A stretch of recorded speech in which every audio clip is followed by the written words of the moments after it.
¿Quién tiene el verdadero poder? Vamos a mirar. El texto que leímos habla del nacimiento del Señor Jesucristo, y como nosotros somos bastante como que nos gusta seguir estilos, nos parecería que hablar de esto debería haber sido para el 24 o el 25 de diciembre, ¿cierto? Ya pasó el 24 y el 25. Y no les quiero hablar precisamente del nacimiento del Señor Jesucristo como tal, sino de todo lo que envuelve ese momento, lo que significa y lo que pasa aquí. El nacimiento del Señor Jesucristo, de hecho, es el suceso más importante para la raza humana, porque Él es el Salvador. Entonces, que haya venido el Salvador es lo que nos garantiza a nosotros la salvación. Así que es una bendición. Pero yo lo quiero mirar desde el punto de vista como parte de la historia, el acontecimiento y la intervención de Dios. Porque hay cosas que rodean. Las cosas que suceden en la vida no son aisladas. Todo tiene un trasfondo. Cuando ya sucedió se llama historia. Cuando está sucediendo decimos es un proceso en el presente. El asunto del poder.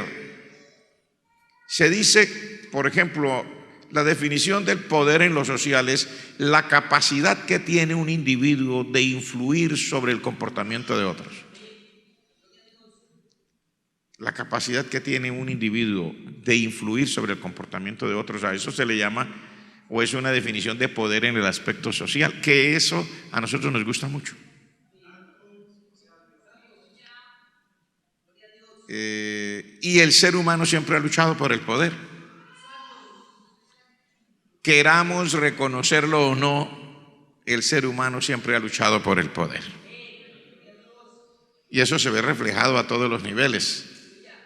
A nivel de hogar, a nivel de sociedad como tal, en una empresa, en un colegio, en la calle del barrio,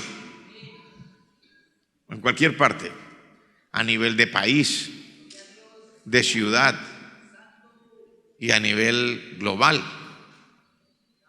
A los seres humanos nos gusta saber que somos capaces de manejarle la vida a los demás. Que eso es básicamente de una forma muy escueta lo que acabamos de decir ahora. O sea, que en lo social la definición de poder es la capacidad que tiene un individuo de alterar o modificar o hacer que otras personas tengan determinadas conductas o comportamientos. A nosotros nos gusta eso, los seres humanos somos así. También se ve reflejado en nuestra propia vida como iglesia, aún ya estando en el Señor. Aunque uno dice que no, pero sí. A todos nos sabe a rico el ejercer ese tipo de cosas. No sé por qué, pero sí. Y los niños que son aparentemente inocentes lo ejercen también. Un niño hace un pulso con el papá y la mamá desde que recién nació. Y el niño demuestra que lo puede manejar a uno. Y si usted no le hace caso, el niño de 2 meses se queda y se va poniendo moradito hasta que usted venga corriendo y lo sacuda. Hijo mío, Dios mío, Padre celestial, le eche agüita y todo. Y cuando ya él vuelve en sí, ay, usted reacciona, ay, gracias a Dios. Y él tiene que, ay, sí. ¿Se da cuenta que sí? Así somos. Les comento esto porque en la vida Dios tiene planes y propósitos. Y siempre ha habido una batalla por el poder, no solamente entre los seres humanos. También ha habido una batalla por el poder a nivel espiritual. Mire lo que el Señor Jesucristo recibe como tentación de parte del diablo, que el Señor reprenda al diablo. mira los reinos de este mundo, todo esto te daré si postrado me adorares. Se le está diciendo al Señor, adórame y yo te doy todo esto. O sea, de alguna manera a ese nivel también sucede. Y también se da la lucha entre el ser humano y Dios por el poder, aunque usted no lo crea. Sí, Señor. Se lo voy a poner así sencillo. Mire, vaya a la escritura en el libro de Apocalipsis, estudie el libro de Apocalipsis y usted va a encontrar que dice expresiones como esta: y pelearán contra el Cordero, pero el Cordero los vencerá.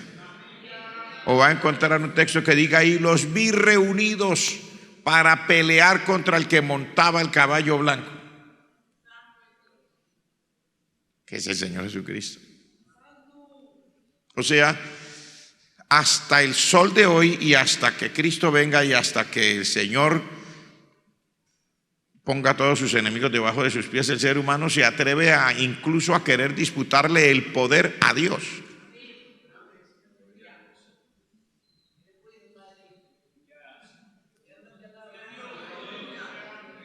O sea, el Señor queriendo una cosa y el ser humano queriendo otra. Y tratando de obligar a que sea como se dice aquí. Ejemplo, por decir algo, en esta época estamos hablando de los problemas del matrimonio, de la orientación sexual, de una cantidad de cosas que a todas luces todo el mundo sabe lo que es real y lo que no es, pero el ser humano se le antoja decir: a mí no me importa si ustedes dicen así, si la Biblia dice así, si Dios dice así, yo digo así. Y yo voy a imponer eso así por encima de. O sea, siempre habrá una batalla. Y el Señor Jesucristo vendrá y realmente, no solo a nivel espiritual, sino a nivel literal, en lo social y en todo, le arrebatará el poder, no solo al diablo, sino a los seres humanos. Y reinará. Es una expresión dura para muchos, porque hoy día la gente se siente tan inspirada de pensar en que ha logrado lo que quiere, que cuando alguien le dice lo contrario, ellos sienten que esos son sus enemigos, que los quieren matar, que los van a acabar. Entonces hay que acabar con esos enemigos. En este caso, la iglesia se convierte, al hablar estas cosas, también en un problema para los que les gusta ejercer el poder. Estoy hablando en lo humano, por ejemplo, contra las personas que quieren ejercer el poder político a nivel de ciudad, a nivel de departamento, de país. Se sienten amenazados cuando les decimos que el Señor Jesucristo va a venir y vea, los va a quitar de ahí. Uy, no, ¿cómo así? Pero yo no se lo digo de una manera como imaginaria, es verdad. El Señor Jesucristo va a venir y le va a quitar, literalmente le va a quitar el poder a todos los partidos políticos. Y a los autócratas disfrazados de demócratas. Y a los demócratas. Y a los que son amarillos, rojos, azules, no sé de qué más colores. Hoy día el mundo parece un papagayo. No me importa, el Señor va a arrebatar el poder literalmente, no solo al diablo, sino al ser humano. Y Él va a reinar Él. Va a reinar Él. Y va a hacer como Él quiera. Y en esta tierra lo va a hacer por 1000 años ininterrumpidos.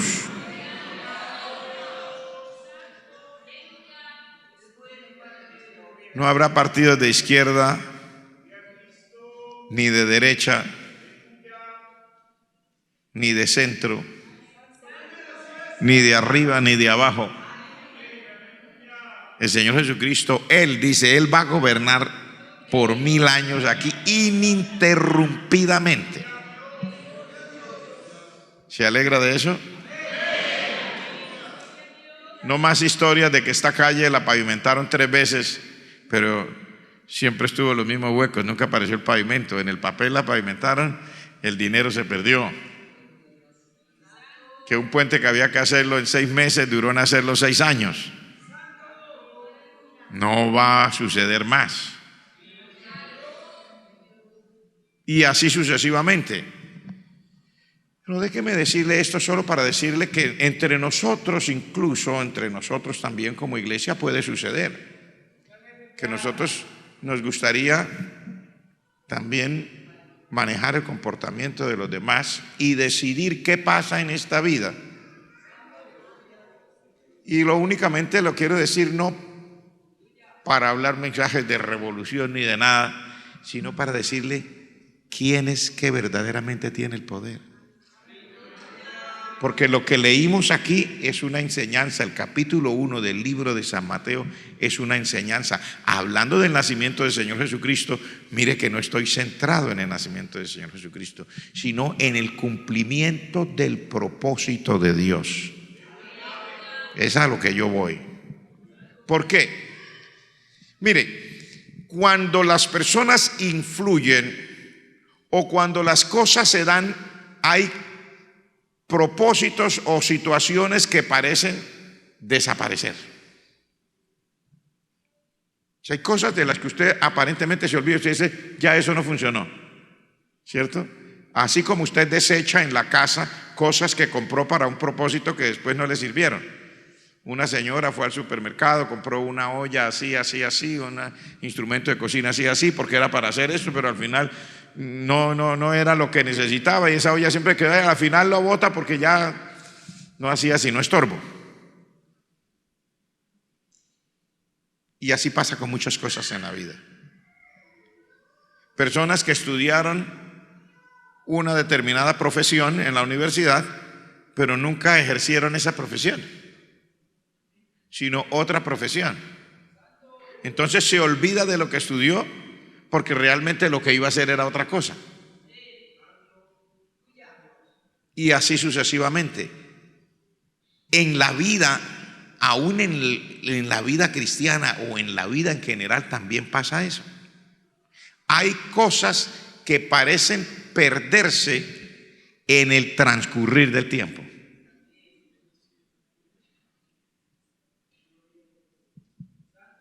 Hay personas que aprendieron a conducir y nunca más volvieron a conducir. Hay un Moisés que se crió en el palacio de Faraón y cuando ha transcurrido el tiempo, después de estar 40 años en el desierto, le dice al Señor que yo no sé hablar. Es que soy tartamudo, a mí eso no. Después de 40 años, eso se perdió aparentemente en el transcurrir del tiempo porque hubo quien, así como lo ve el ser humano, hubo una persona o hubo una determinada institución, en este caso el gobierno egipcio, persiguió a Moisés, lo sacó de su posición de hijo de la hija de Faraón, se convierte en un criminal fugitivo. Se pierde toda relación con eso. Se pierde todo contacto con aquellas cosas para las que él creía que estaba diseñado en la vida. Se perdió el contacto. Va a terminar por allá con unas ovejas en un desierto. Pierde el contacto con su propia gente y con la gente adoptiva, porque su propia gente era el pueblo de Israel. Pierde el contacto. Y su gente adoptiva, que eran los egipcios, él perdió el contacto con ambos. Fue a dar por allá a un desierto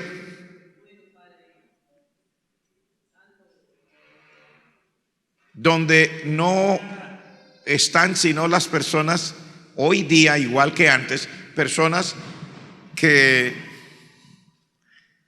viven, que no son estables, que viven en tiendas, que se la pasan de un lado para otro. ¿Así vino a terminar Moisés? Digo, por lo menos él lo ve así. Entonces, con el transcurrir del tiempo, hay cosas que parecen perderse el hilo, el propósito, el deseo y un diseño para el que uno cree se va perdiendo en el tiempo y con el mover de las circunstancias. ¿De qué le servía? Piensa Moisés. No estoy diciendo yo, estoy poniéndome en el lugar de él. ¿De qué le sirve haber estudiado en el palacio de Faraón y en las universidades de Egipto? Ahora está acá en el desierto del Sinaí andando arriba y abajo con las ovejas de su suegro. No tenía ningún sentido. ¿Con quién hablaba? Con las ovejas. ¿De qué le servía haber estudiado? Mire que cuando las cosas suceden así, a nosotros nos pasa igual. Pero yo, ¿qué me gané con aquello? ¿Qué me gané con lo otro? Míreme aquí, no sé qué. Todo vino a dar a esto. Y uno comienza a pensar que las cosas realmente fueron una equivocación en mis aproximaciones. ¿Está conmigo? Porque las circunstancias y los que ejercían el poder de Egipto aislaron a Moisés. Las circunstancias y los que ejercían el poder lo aislaron. Y estoy diciendo esto porque es solamente un caso, porque aquí tenemos otro. ¿Cuál es el caso aquí que hemos leído esta noche? Llega el momento para que nazca el Mesías, el Salvador del mundo, el Señor Jesucristo. ¿Cómo tenía que nacer? Es llamado el león de la tribu de Judá, la raíz de David. ¿De dónde tenía que nacer? De la descendencia de David, ¿cierto? De los reyes. Pero resulta que para esa época ya no había reyes en Israel. Le voy a leer este texto. Espero que usted, cuando llegue a casa, de pronto, si a usted le gusta repasar, repase. Le voy a leer este texto ahí en el mismo capítulo 1, verso 17. Escuche este texto. De manera que todas las generaciones, desde Abraham hasta David, son 14. Desde David hasta la deportación a Babilonia son, y desde la deportación de Babilonia hasta Cristo son generaciones. Mire, la cosa venía bien hasta aquí, póngale cuidado. Estoy hablando en una manera hipotética, porque siempre las cosas en las manos de Dios van bien. Levanta la mano el que dice amén, todas las cosas en las manos de Dios van bien. Se lo digo de nuevo, no importa si a mí me parece mal, no importa si a usted le parece mal, pero todas las cosas en las manos de Dios van bien. Pero mire hasta dónde parece humanamente, cuando usted hace un análisis, hasta dónde parece que van bien las cosas. Desde Abraham hasta David, 14 generaciones, va bien. Comienza con Abraham y quedamos en David, un hombre, ¿cierto?, que se nota que Dios le habló, que Dios dijo, que le profetizó, que el profeta Samuel, que el Señor le dijo, etc. Hasta ahí va bien. Desde David hasta la deportación a Babilonia, 14 generaciones, todavía va bien, con muchos problemas, pero todavía va bien. ¿Por qué? Porque todavía seguía siendo reyes de Judá los descendientes de David. Hasta ahí va bien.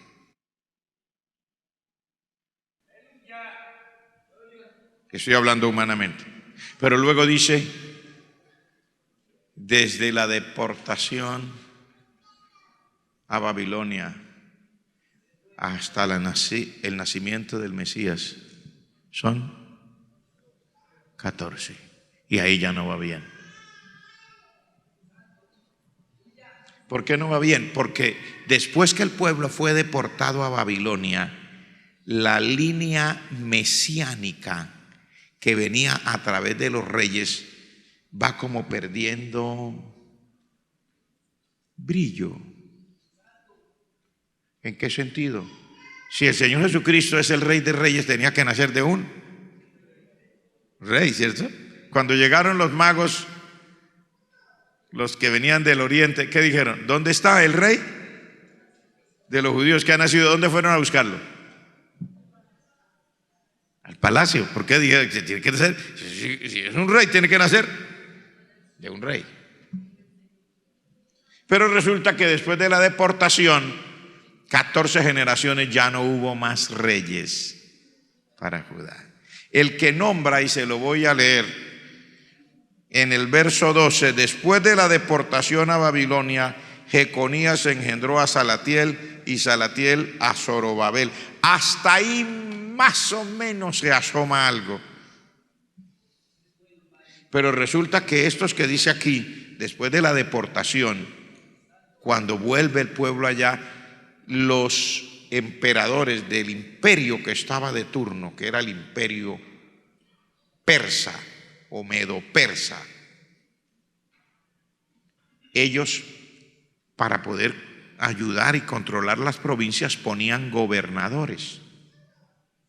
Y esos gobernadores ellos los escogían de la línea de los reyes que venían. ¿Por qué? Porque pues cada uno está hecho para lo que está hecho, y eso se lleva como en la sangre. Entonces ellos sabían, los que son hijos de reyes, esos aprendieron en palacio, esos saben cómo es, pero ya no eran reyes, eran gobernadores. Y si usted va al libro de Ageo, usted encuentra que le están hablando a Zorobabel. ¿Quién es Zorobabel? Un descendiente de los reyes de Judá que ya no es rey, ahora es solamente gobernador. Y le está hablando Dios a través del profeta Ageo para reconstruir la casa de Dios. Todo eso usted lo puede estudiar en su casa, porque yo no puedo ponerme a leer todo eso con usted ahora aquí. Y luego, después de Zorobabel, habla de Salatiel. Hasta ahí se nombran gobernadores. Pero después de eso, hermano, como que se va diluyendo más y más y más. Después de los persas vinieron los griegos. Los griegos invadieron el territorio del Medio Oriente, incluyendo a Israel. Y hubo emperadores terribles, hicieron cosas espantosas. En Jerusalén quitaron el continuo sacrificio, pusieron, uno de esos emperadores sacrificó un cerdo sobre el altar para contaminar el altar en que los judíos hacían sus sacrificios, para desmoralizarlos y acabarlos, en términos de que no se sintieran ya respaldados ni siquiera por una creencia, por una fe.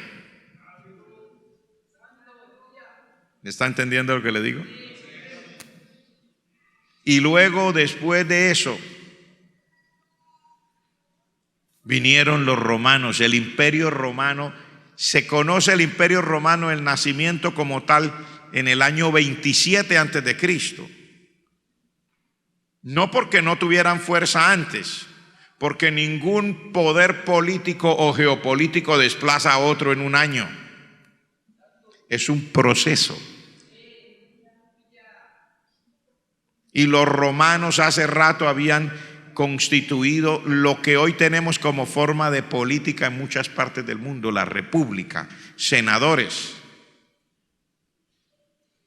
Pero en el año 27, que ellos ya habían tomado suficiente fuerza y habían destronado a los griegos, se declara al emperador y se le llama Augusto César. Y de ahí en adelante se conoce como el Imperio Romano, o sea, como tal es oficialmente un imperio. Y también invadieron al pueblo o la nación o lo que quedaba de Israel. Durante todo ese tiempo, cada vez más se fue diluyendo lo que era la línea descendiente de los reyes. Ya usted no los oye nombrar. Si usted lee un poquito de historia, habrá oído hablar de los macabeos. ¿Quiénes eran los macabeos? Hijos de un sumo sacerdote que, a falta de rey, los sacerdotes tomaban la iniciativa militar para tratar de liberarse del yugo de los que los invadían. Entonces los macabeos eran sacerdotes guerreros, que no lo hacían tanto porque querían humanamente el poder para gobernar lo civil solamente, sino porque querían una libertad para poder ejercer su religión como ellos la consideraban, y tener un templo y sacrificar sus sacrificios y orarle a su Dios, básicamente. Pero luego también venía lo civil. Entonces vinieron los sumos sacerdotes, que no tenían nada que ver con esa cuestión de la descendencia de reyes, a ser los que gobernaban, y algunos de ellos se sentían como reyes. Y de hecho el puesto era grande, y las batallas eran reales, y las guerras fueron reales, y las liberaciones fueron reales, etcétera. Le digo todo esto para que usted se dé cuenta cómo a veces con el correr del tiempo las cosas se van diluyendo. Para el momento que van a ser el Señor Jesucristo,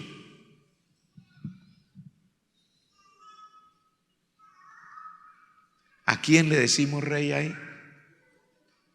Ni siquiera, a menos que usted venga a esta genealogía, ni siquiera usted sabe quién era de los descendientes de los reyes.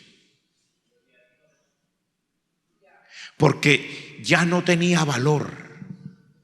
Para el pueblo que era esclavo, subyugado, que era un pueblo invadido, ya no tenía valor. ¿Qué importa si fulano nació de aquí, si su tatarabuelo fue? ¿Qué importa si ahora no es?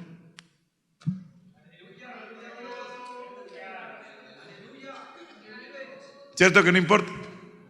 Porque ¿qué importancia tiene? No, si usted es hijo de fulano de tal, que hace 200 años tenía plata, sí, pero ahorita usted trabaja al diario y le toca dejar dinero. ¿Qué le importa hace 200 años, abuelo? Eso ya es historia. Lo mismo pensaban ellos.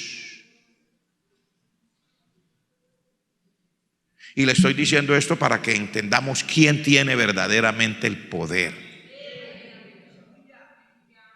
Poder para hacer que los propósitos de Dios resuciten.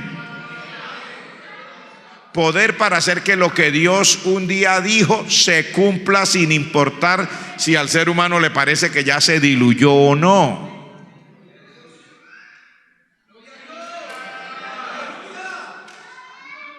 Porque si usted lee, mire lo que dice aquí, póngale cuidado, ahora sí vamos a lo que leímos. El nacimiento del Señor Jesucristo fue así: estando desposada María, su madre, con José, antes que se juntasen, se halló que ella había concebido del Espíritu Santo. José, su marido, como era justo y no quería infamarla, quiso dejarla secretamente, y pensando él en esto, he aquí un ángel del Señor le apareció en sueños y le dijo: José, no temas recibir a María tu mujer. ¿Cierto? ¿Sí le dijo así? Bueno, vamos a ver y verá que le dijo algo más que eso. Mire lo que pasa. Llega el momento de nacer el Señor Jesucristo. El Espíritu Santo viene, le habla a María, que es una muchacha virgen, que está desposada pero no se ha juntado con su esposo todavía. El prometido o el esposo que ya se iría a juntar con ella era José. ¿Cierto? Y el Espíritu Santo le dice: concebirás, darás a luz un hijo, se llamará su nombre Jesús, etcétera. Y todo le habla. Él salvará a su pueblo de sus pecados. Ese es el Mesías. ¿De dónde tenía que venir? ¿De una línea de qué? De reyes. Porque era un rey. En lo humano tenía que venir de una línea de reyes, pero la línea estaba perdida. O sea, ya a nadie le importaba. ¿Por qué no le importaba? A nadie le importaba porque ya eso era obsoleto. No tenía que ver con la realidad diaria de ellos.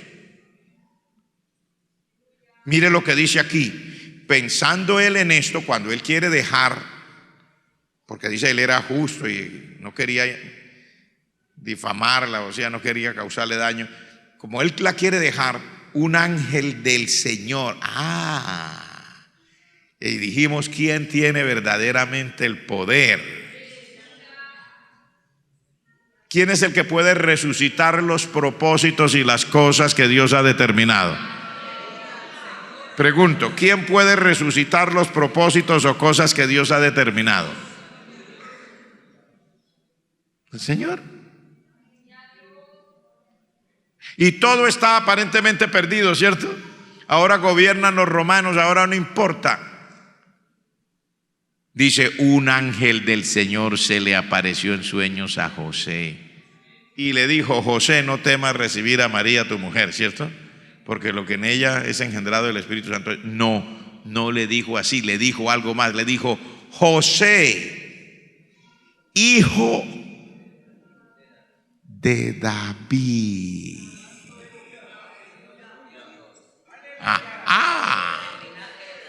Me gustan los detalles. ¿Qué le está diciendo?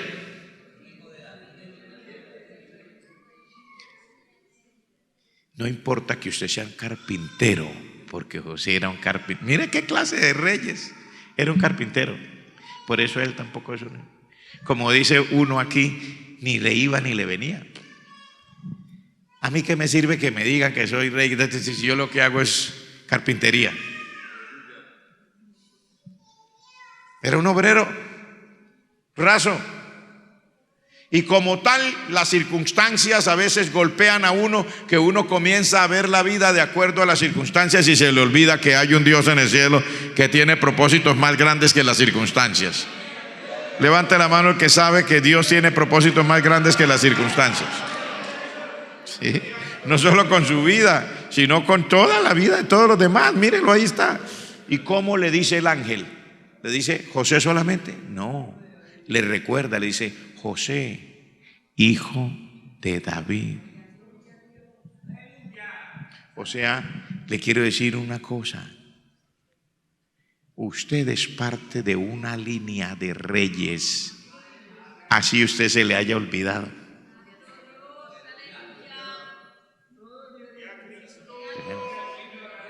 Así usted lo haya desechado, si usted, porque usted dice, yo no soy sino carpintero.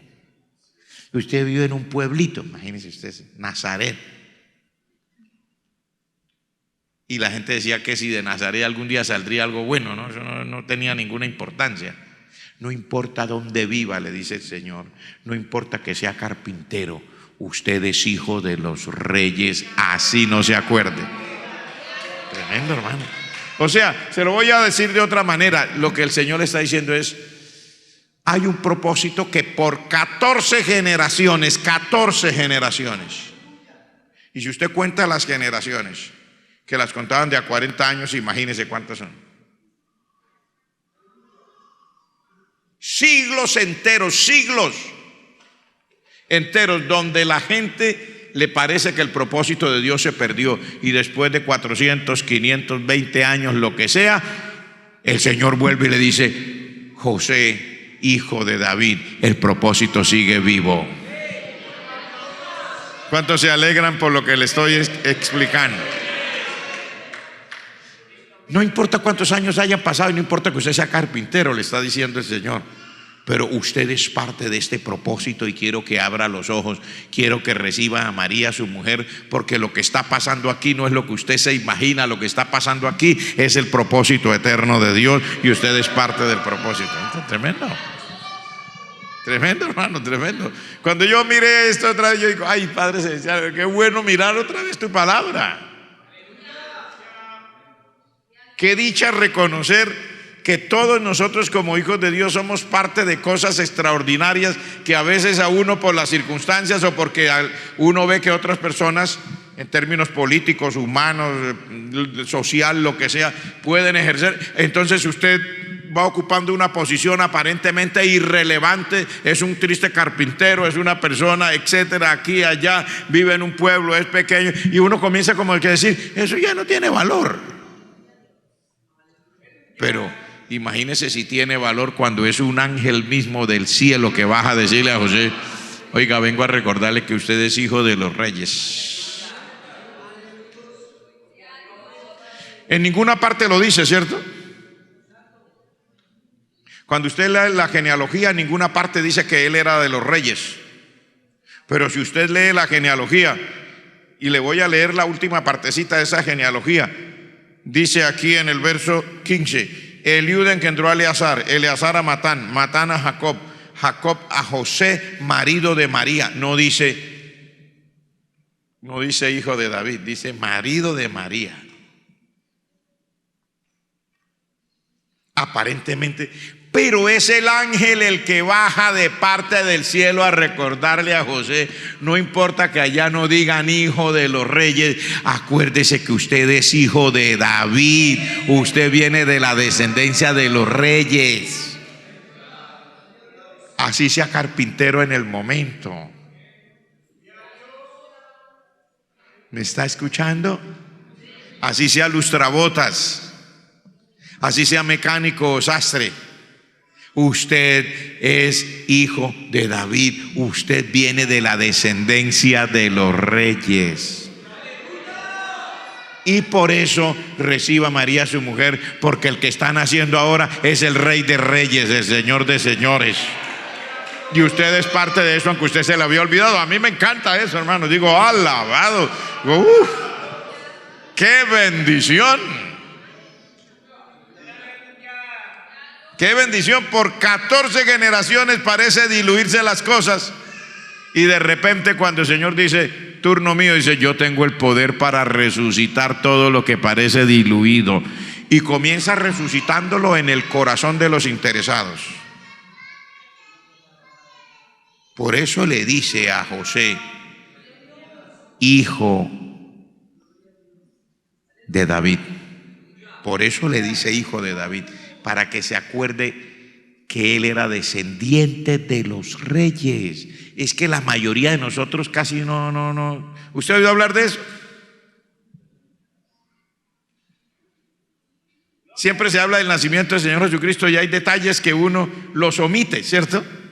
No los omite porque no sea suficientemente inteligente o no, sino porque a veces como que uno no le pone atención a aquellas cosas del propósito de Dios, de lo que hay escondido detrás de un mensaje que está a flor de piel. Y mire lo que sigue diciendo. Despertando José del sueño, hizo como el ángel del Señor le había mandado y recibió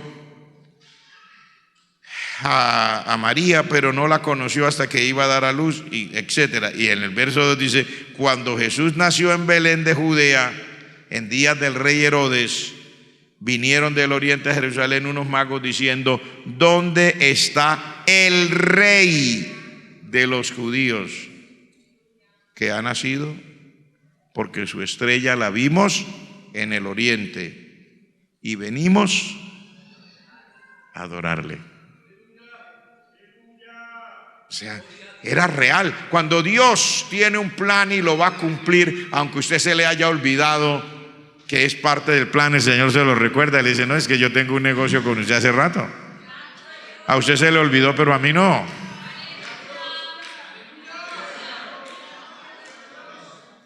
Digo, a usted se le olvidó. Estoy hablando de parte de Dios, no estoy poniendo en el lugar de la voz del Señor. El Señor le dice: no, y tengo un negocio con usted. A usted se le olvidó, pero a mí no. Para mí el negocio sigue vivo. A usted le parece que otro ejerce el poder, pero el Señor lo que le está diciendo aquí es: vengo a recordarle que el poder lo ejerzo yo, no el imperio romano, no el imperio de los griegos, no el imperio de los persas. El poder lo ejerzo yo. Usted es hijo de David y ahora van a ser el Salvador, así la gente no le crea. Tremendo. ¿Cuánto le dan gloria al Señor? Espero que usted me entienda, porque, y no quiero alargarme demasiado en esta noche, porque a nosotros cuando aplicamos las cosas a nuestra vida nos pasa igual. ¿Cuántas veces no vivimos desanimados? Ay, no, yo creía que sí, pero no. Ay, pasó tal cosa. Ay, pasó esta otra. Ay, sucedió tal cosa. Y a uno el corazón de ser humano lo lleva a pensar que a veces de pronto eran imaginaciones, que uno hizo oraciones, pero que esas oraciones no eran la voluntad de Dios. Y uno oró por como ellos. ¿Cuántos son 14 generaciones multiplicado por 4? ¿Ah? Más de 500 años. Más de 500 años. Y a uno le parece que porque pasaron más de 500 años ya se acabó el propósito. No, hermanos, el propósito de Dios es firme.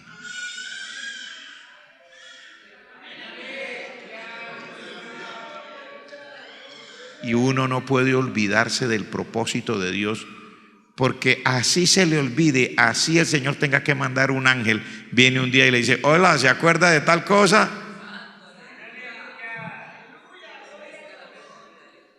¿Ah?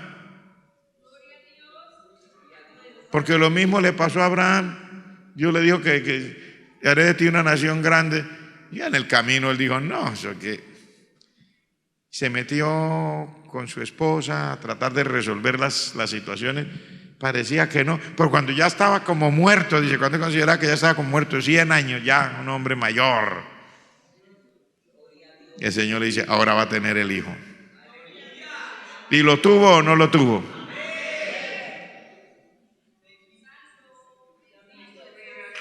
Ese es el Dios al que le servimos. Y estoy aquí para decirle que Él es quien verdaderamente tiene el poder. No lo tiene la sociedad, no lo tienen los líderes políticos. Puede ejercer determinado grado de poder, pero en real poder no lo tiene la sociedad, no lo tienen los líderes políticos, no lo tiene ninguno de nosotros. El verdadero poder lo tiene el Señor. Levante la mano el que dice amén. El verdadero poder lo tiene el Señor. Por encima de Él no hay nadie, hermano.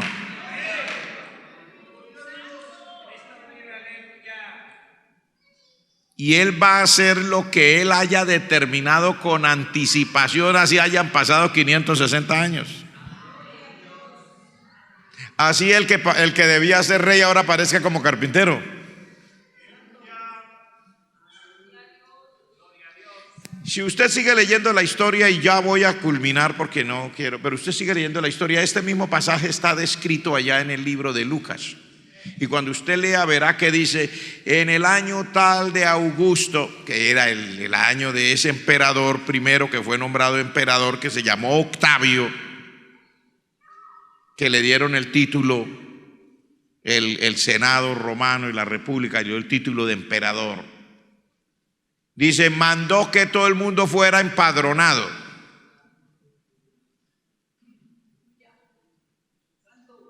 Y en ese momento, por obligación, a José le tocó reconocer que él era de la línea de los reyes. ¿Por qué? ¿Qué dice? Entonces, ¿para dónde se fue José con María que estaba esperando el bebé?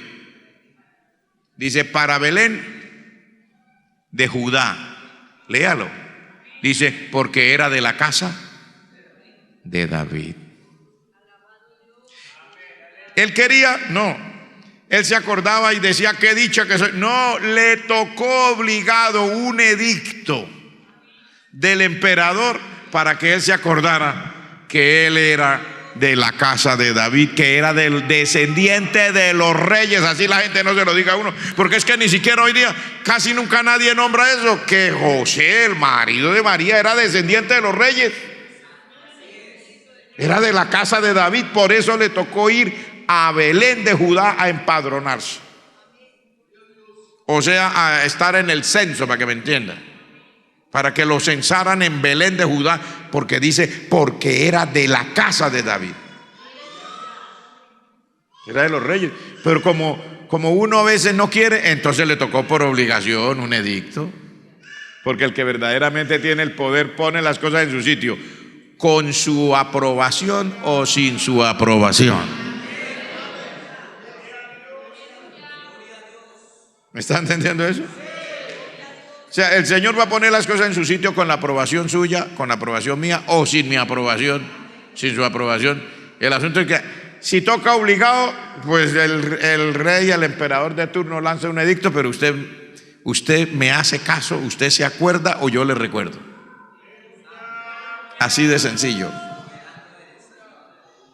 Y estoy aquí para decirle esto porque estamos terminando un año. Mañana será el último culto del año si el Señor no ha venido por su pueblo. Y tenemos que cada día tener mayor claridad. Claridad espiritual. A veces las personas sentimos angustias. A veces ya no oramos igual, ya no estudiamos igual, Ya no, lo que puede pasarle a cualquiera en un día, un mes, un año, lo que sea. Y uno tiende a pensar que ya no va a volver a aquella cosa, que ya no va a volver a un propósito, que ya no va a volver a una circunstancia donde Dios va a estar actuando literalmente con su propio poder, sino que a uno le parece que las cosas pasaron y que ya no quedó sino lo humano, lo que decida los demás o lo que decida yo. No, Señor, aquí todavía decide el Señor Jesucristo. Y no estoy hablando, cuando digo aquí, no estoy hablando de esta iglesia local, estoy hablando de la iglesia de Cristo. Porque por lo general los hermanos, la manera de hablar pueden encasillarlo a uno. Cuando yo digo aquí, nunca me estoy refiriendo a esta iglesia local solamente. Me estoy refiriendo, cuando digo aquí, me refiero a la iglesia de Cristo, aquí o en la China. Los propósitos de Dios con la iglesia no los decide ninguno de nosotros. No lo decido yo como pastor, no lo decide mi presbítero, no lo decide el secretario, no lo decide la Junta Nacional, no lo decide la Junta Internacional, no lo deciden los hermanos, no lo deciden las hermanas, no lo decido yo, no lo deciden los diáconos. No. Los propósitos de Dios con la iglesia los decide Dios.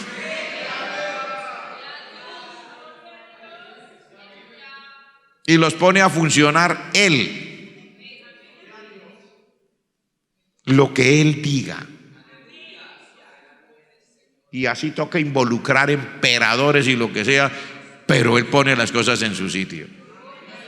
Eso sí es verdadero poder, ¿cierto? Porque el poder de nosotros a veces es una rabieta. Me hace caso porque yo soy fulano. Ya, ese es el poder de nosotros. No, el Señor Jesucristo es el Padre y es otra historia, ¿cierto? Él no es rabieta, no. Si a mí me toca mover un emperador para que se cumpla algo, yo muevo un emperador. Me toca mover el imperio, también muevo el imperio. Me toca mover ángeles del cielo, ahí se los mando. Lo que se necesite. Pero el Señor dice, pero yo soy el que verdaderamente ejerce el poder. Estoy aquí para decirles, tenemos que salir hoy de aquí con esta claridad espiritual para seguir viviendo nuestra vida con esa fe, con esa convicción de que lo que Dios ha programado, y sobre todo para esta hora de la historia, que nosotros estamos en una hora muy específica que Dios ha programado, hermano, eso no lo cambia nadie. Lo que Él quiera es lo único que se hará. Así toque mover imperios y emperadores.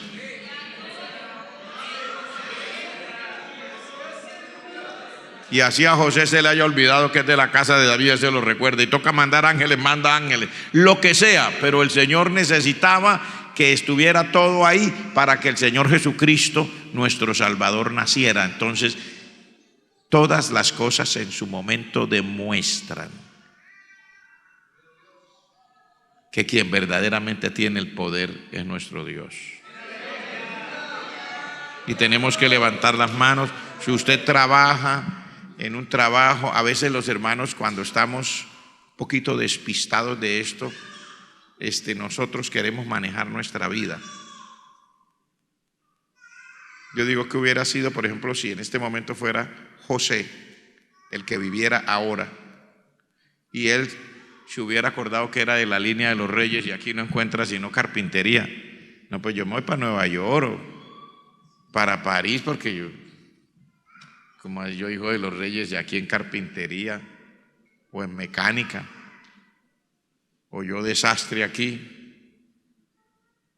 Es importante que usted entienda que cuando estamos hablando de esto, estamos hablando de propósitos. Usted es una persona de propósitos. Dios tiene propósitos. Usted no es una casualidad en el camino.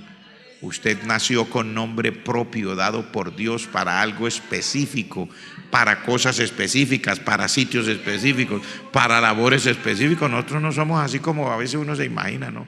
Dios sabe por qué está usted, cómo se llama, todo cerca de usted y de mí. Entonces no podemos, tratar de arreglar nosotros o pensar que nosotros somos los que vamos a manejar. El que verdaderamente tiene el poder es nuestro Dios. Vamos a orar. Padre, en el nombre de Jesús, gracias. ¿Quién como tú? Magnífico en santidad, temible en loores,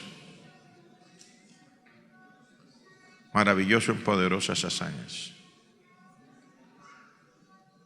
quien haces mis pies como de ciervas, dice tu palabra, y en mis alturas me haces andar. Te glorifico porque tú eres Dios, Rey y Señor, y porque estás a cargo de todo, porque bendices todo, porque mueves todo, porque haces todo. Gracias por hablarnos,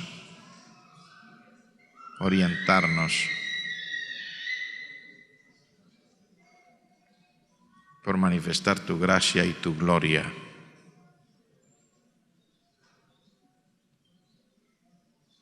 Y por habernos traído esta noche aquí. Sabemos que tú sigues tratando con nosotros.